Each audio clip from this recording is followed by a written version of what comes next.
to Stories Podcast. I'm your host, Amanda Weldin. Today's story is called The Telltale Wrapper, an adaptation of a story by Edgar Allan Poe written for you by Daniel Hinds. Don't worry, it's not scary.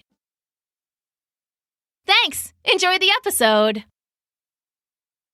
The Telltale Wrapper. It all started when my moms bought the new cookies.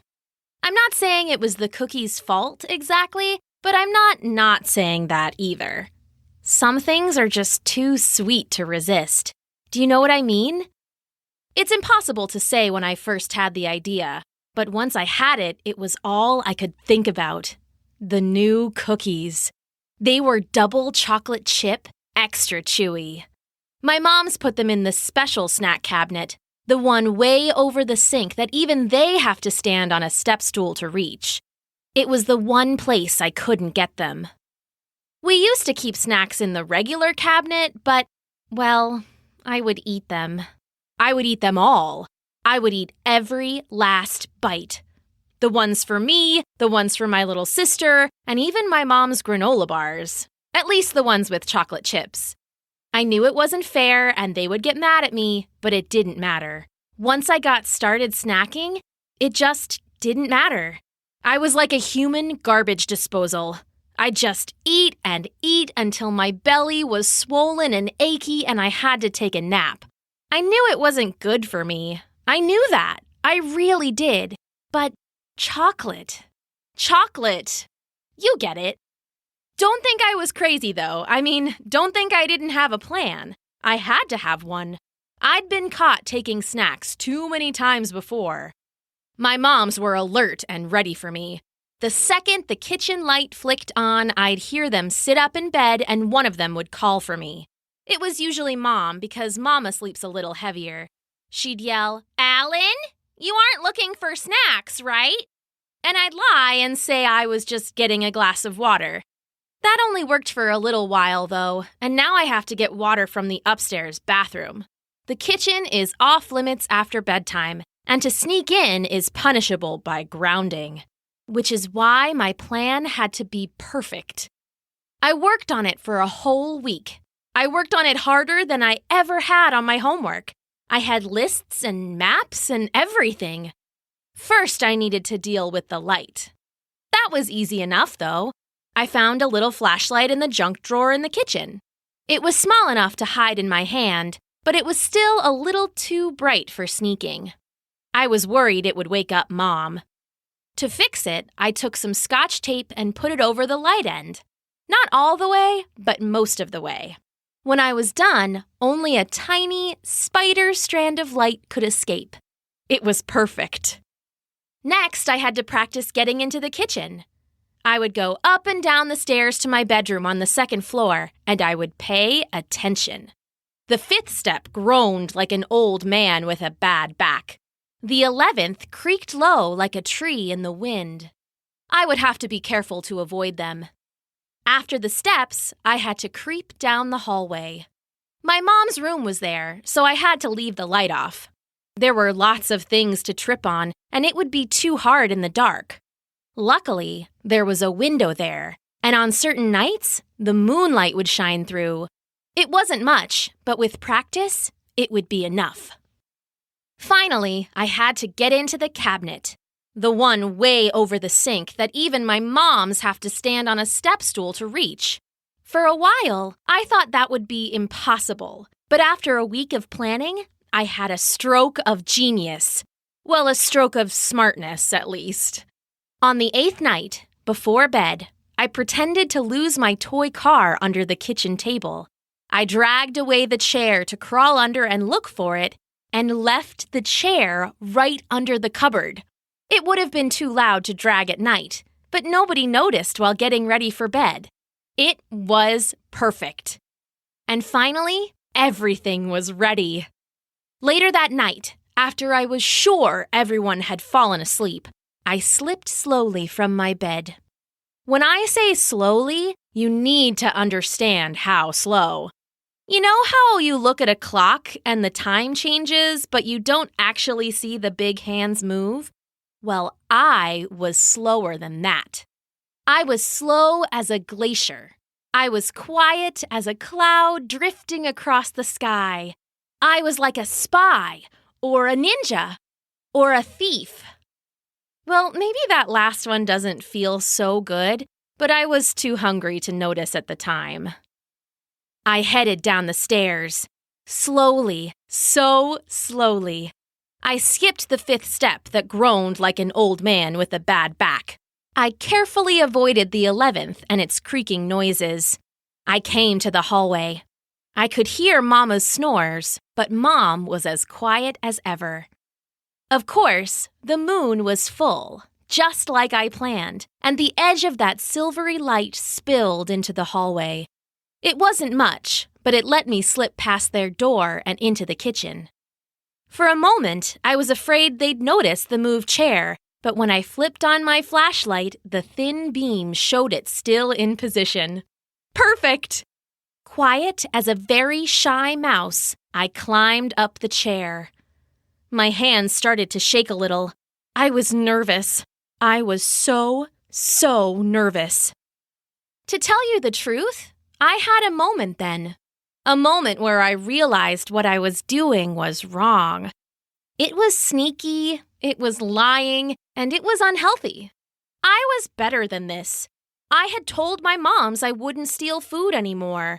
I had promised my sister I would share. I had even mostly meant it.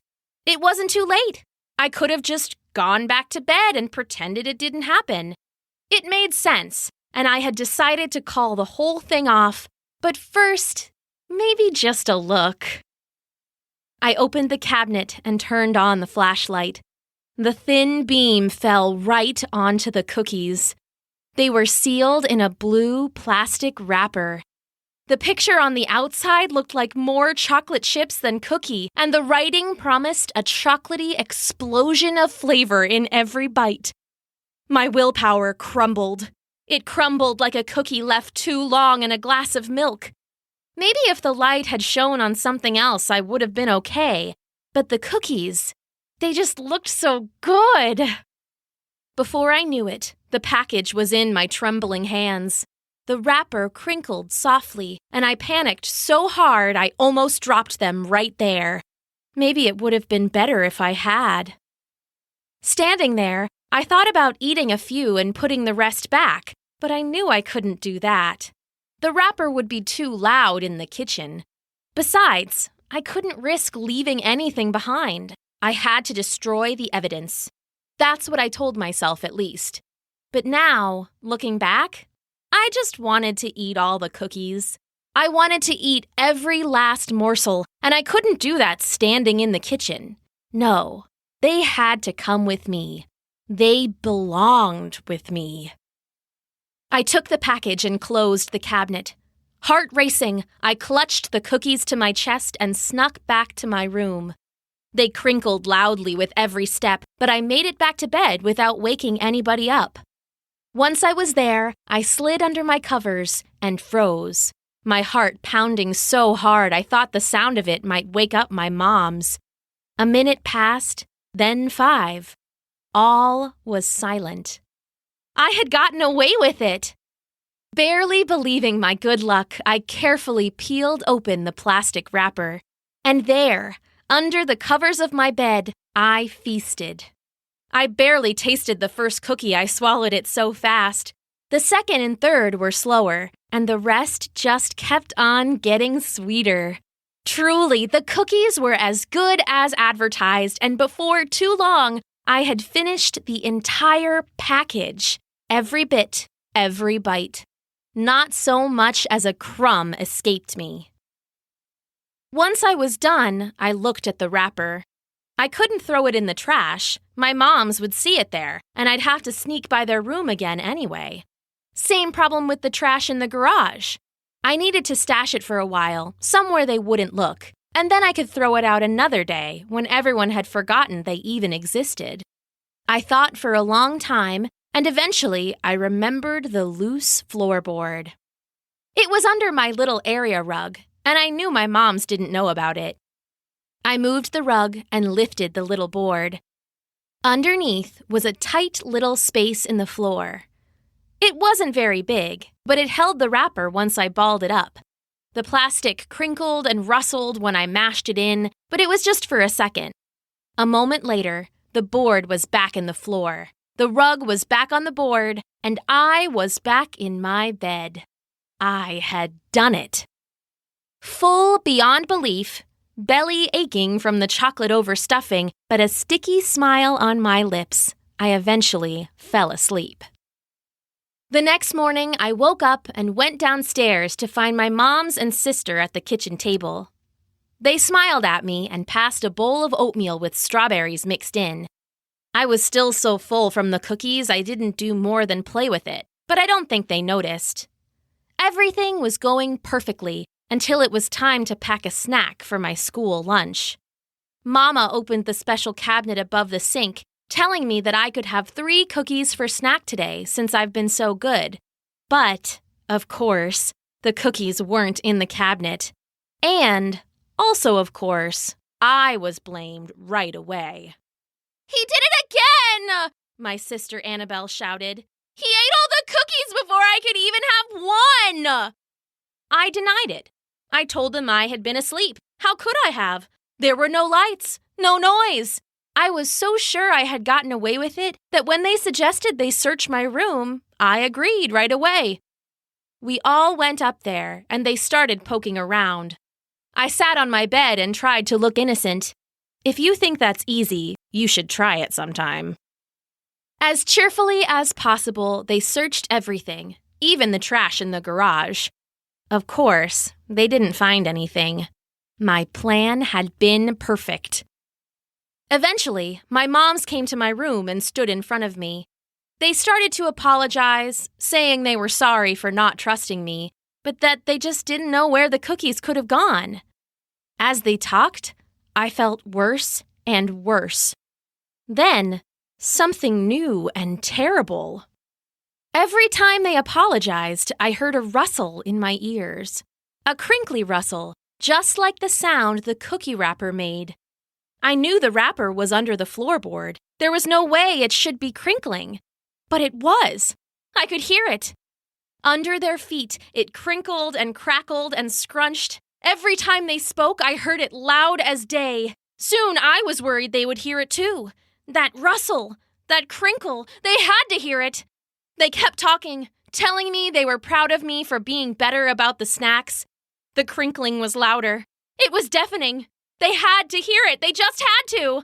I started talking back to them, not even sure what I was saying. I got louder, my voice rising high to cover the sound of all the wrapper crinkling beneath their feet. It didn't work. I heard it crinkling still every time they so much as blinked. They asked me what was wrong, and I said nothing.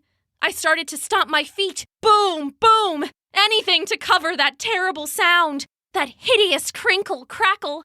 It kept going. It got louder. It grew and grew until it seemed to be all I could hear. Every word my mom said was nothing but the rustling of a stolen bag of cookies.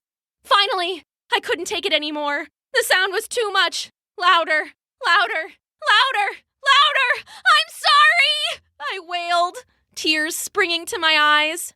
"Sorry?" said Mama. "What are you talking about?" "I can't take the noise anymore!" "What in the world are you talking about?" "The crinkling! The crackling! I know you can hear it too!" "What do you mean?" "I stole the cookies! Look, under the rug, under the floorboard, here!" I swept back the rug and pulled up the board. The crinkling sound stopped in an instant. Finally, there was peace. Peace and quiet. Of course, there wasn't peace exactly. I got grounded for stealing the cookies with extra time for lying, but that was okay. I knew I deserved it. My stomachache wasn't great either. My moms did go easier on me because I came clean in the end. The funniest thing, though? I asked my moms later if they had heard the crinkling. It turns out they hadn't. I had just felt so guilty I had imagined it all. Isn't that the silliest thing you ever heard? The end.